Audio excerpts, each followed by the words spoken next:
বটতলা গ্রামের ছোট্ট রাব্বি দুষ্টু ছিল ঠিকই, কিন্তু তার মনে লুকিয়েছিল অনেক ভালোবাসা। সে কাউকে কষ্ট দিতে চাইত না, শুধু হাসি ছড়িয়ে দিতে ভালোবাসত। একদিন স্কুলে ঘোষণা হলো সততার দিন।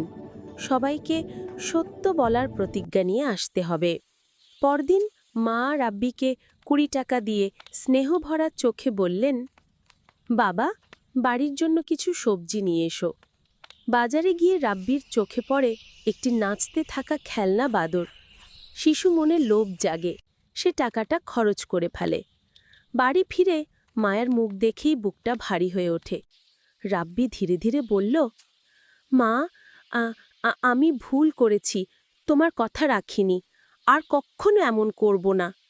মা রাব্বির মাথায় হাত রেখে মমতায় বললেন, ভুল করতেই পারো বাবা, কিন্তু সত্যি বলতে যে সাহস লাগে সেটাই মানুষকে সুন্দর করে। রাব্বি খেলনাটি দোকানে ফিরিয়ে দিল। সততায় খুশি হয়ে দোকানদার টাকাটি ফিরিয়ে দিলেন। রাব্বি বাজার করে ঘরে ফিরল, হালকা মন আর ভরা হৃদয় নিয়ে।